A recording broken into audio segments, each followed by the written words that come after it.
আসসালামু আলাইকুম। আজকে আমি একটা বুটের ডাল দিয়ে ডিমের রেসিপি রান্না করব। প্রথমে আমি হলুদ মরিচ লবণ দিয়ে ডিমটা ফেটে নিলাম। এখন স্ট্যান্ড বসিয়ে কড়াইতে ডিমটা সিদ্ধ দিয়ে দিব। এবার আমি দিয়ে দিচ্ছি, এবার ঢেকে দিব 5 মিনিটের। আমি ডাল ডিম রান্না করার জন্য মশলাগুলো রেডি করে নিচ্ছি। মশলাগুলো হচ্ছে লং, গোলমরিচ, দারুচিনি, এলাচ এবং তেজপাতা। এখানে আমি 1 বাটি ডাল নিয়েছি। ডাল ডিম রান্না করার জন্য একটু লবণ দিয়ে দিলাম। এবার প্রেসার কুকারে ঢাকনাটা লাগিয়ে ডিমটা সুন্দর ফুলে উঠছে, আমি এর উপরে একটু তেল দিয়ে দিলাম যাতে ডিমটা সুন্দর মতো ওটা থেকে ছেড়ে যায়। এভাবে কাটি দিয়ে দেখে নেবেন ডিমটা হয়ে গেছে সুন্দর। দেখুন আমার ডিমটা হয়ে গেছে। এখন আমি নামিয়ে নেব। এভাবে আমি ডিমটা তুলে নিচ্ছি।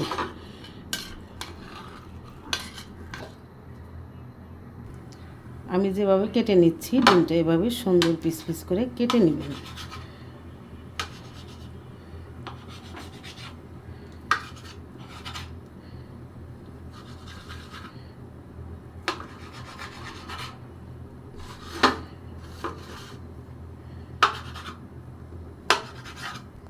এভাবে ডিমগুলো পিস পিস করে কেটে নেবেন। দেখতে অনেকটা খুব সুন্দর লাগছে, তাই না?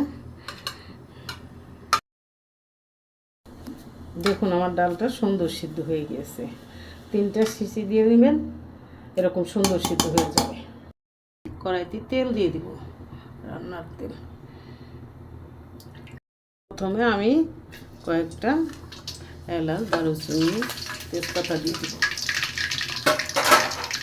তারপরে পেঁয়াজ দিয়ে দিব। পেঁয়াজটা আমি একটু ভেজে নিব সুন্দর করে।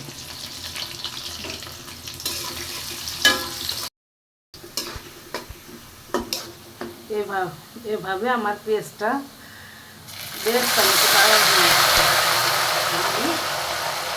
পানি দিয়ে দিব যাতে মশলাটা না পুড়ে যায়।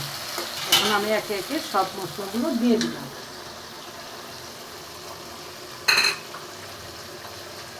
প্রথমে আমি রসুন দিচ্ছি 1 চামচ, আদা বাটা 1 চামচ, রসুন দিচ্ছি 1 চামচ, আদা বাটা 1 চামচ। তারপরে আমি কিছু কাঁচামরিচ অ্যাড করবো এর সঙ্গে।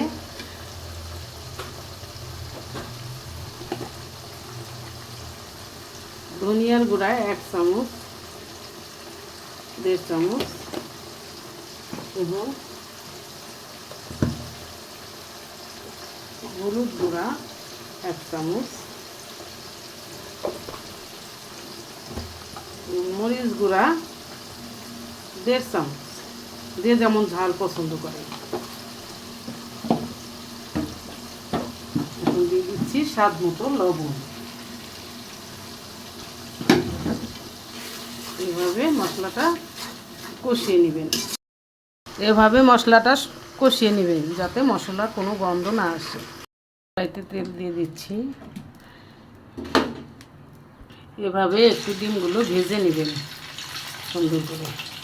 এভাবে করে সবগুলো ডিম ভেজে নেবেন। দেখুন আমার ডিমগুলো ভাজা হয়ে গেছে। এখন আমি একটা বাটিতে তুলে নিচ্ছি। এখন আমার মশলা কষানো শেষ। এখন আমি বুটের ডালগুলো দিয়ে দিচ্ছি।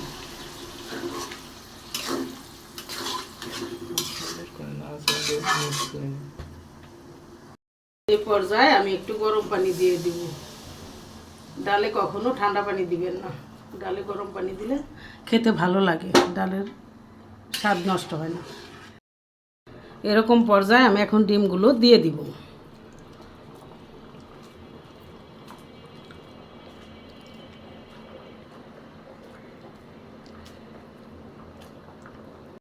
দেখুন আমার ডিম ডালগুলো রান্না কত সুন্দর হয়েছে। যদি ভালো লাগে আমার একটা লাইক,